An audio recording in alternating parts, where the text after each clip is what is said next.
Max asks, do you think, Robert, that we might see an invasion into one or some of the Baltic states? They are certainly gearing up heavily for war in appearance. I guess that would be your Lithuanias, and I guess Mm, at the other end of the Latvia, scale, yeah, Poland is Estonia. obviously, yeah, Lithuania and Estonia and Poland is gearing up in a massive way. Um, And so's Germany. I know Germany's further removed, but it's a very important country in Central Europe, or Western Europe, but very, very centered. Um, I do think that's a really good question. I think countries like Finland and Sweden, which have traditionally been neutral, have now joined NATO. So they're extremely alarmed by the sense of impunity by which Putin has acted. And I think actually people closer to Russia take the view that he's not interested in any peaceful outcome. He's only interested in an outcome in which he achieves his goals. That is to say, he'll accept a diplomatic outcome if he can get the territories he wants. Um, and of course, Crimea as well as part of eastern Ukraine. But I think many of those countries in the Baltic states, I remember talking recently to a colleague who's a professor at the University of Lithuania, and she was complaining that many of the countries in the Western world, and she included America here, were completely naive about Putin.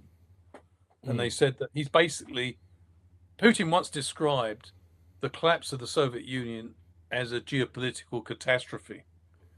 And so I think people like Lavrov and Putin, who formative years were spent in the Soviet Union, I think their understanding of a great power is for Russia to reestablish itself, not just in Ukraine, but in neighboring countries.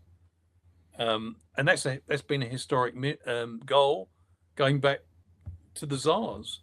So I think the question is on point because I think the big fear for the Europeans, and I certainly picked this up when I was in Germany in January, is that if Putin gets any sort of reward for his aggression in Ukraine, it will inevitably lead to pushing his luck elsewhere. It might be making territorial demand. I mean, what Mr. Trump is not really addressing at the moment, let's just say, for example, hypothetically, and this answers the sort of question that's been raised, Mr. Putin got what he wanted for regions of Ukraine plus Crimea. That's what he wants. And let's say we had an agreement in which that was agreed. 6 months later, Trump suddenly picks up the phone and says to President Trump, actually, I've decided I need a little bit more territory, or I need an enclave of Baltic states. And given his success in taking what he wanted before, he may be tempted to repeat the trick. So I do think, as we said earlier in this discussion, that many of the countries are looking at the outcome of the Ukraine conflict and seeing their fate linked to it. And yeah, I mean, one of the interesting things is that I have a feeling that if Putin started really making progress on the battlefield, and he's not making much progress, he's making slow progress, but taking very heavy casualties in the process. But should he sort of suddenly make a breakthrough, I think some of the surrounding countries might be tempted to intervene. mm. But that hasn't happened yet.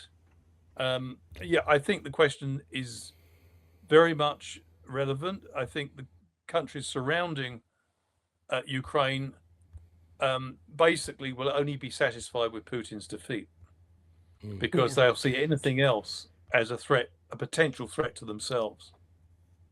Yeah. yeah, absolutely. That makes sense. I have seen one point of view put forward that Putin can't put this back in the toothpaste back in the tube because he's transitioned his country into a war economy. If they go out of that and their military industrial machinery sort of goes, oh well, we're not replacing what we've lost, well we've got no work, and then you get all of these soldiers come back as well looking for work, looking for money, and it's not there, and the country falls apart. So it's kind of like, well, this is our last chance, and we can't back down. Yeah, I mean, I think there's a lot of persuasiveness in that argument, because I don't think, for Mr. Putin, he has no choice but to continue to pursue his objectives in Ukraine. He can't really withdraw. If he withdraws, he'll probably lose his life. He's not going to have a comfortable retirement in Crimea. He's murdered many of his opponents, and there's a lot of people hurting in Russia who will be looking to get their revenge when an opportunity presents itself. It was very close to a coup last year in 2024 when Yevgeny Prigozhin moved against Putin. We don't know the exact circumstances why Prigozhin called off the coup, although it was going very successfully at first. But we do know he paid with his life when he called it off. Within 2 months, he was dead. And that's usually the fate for most people who have political ambitions, who seriously trouble Putin's power position. Also, unfortunately, means being an independent journalist in Russia is very dangerous as well. They have a lot of unsafe windows. Yeah, very unsafe windows. But coming back to your point, I think,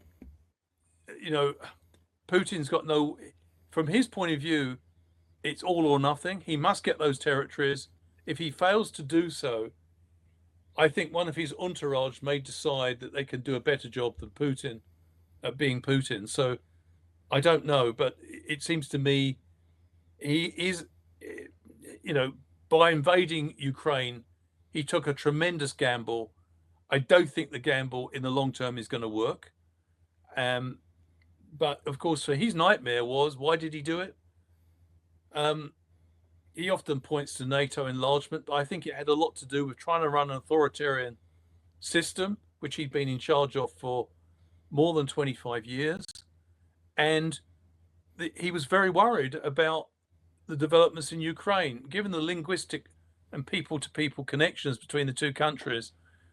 The thing that really frightens dictators is living next door to a democracy that is growing in confidence.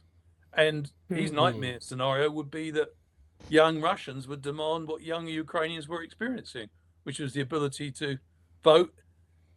It won't be lost to Russians, that young Russians, that while Putin's been in power, Ukraine's had 6 leaders.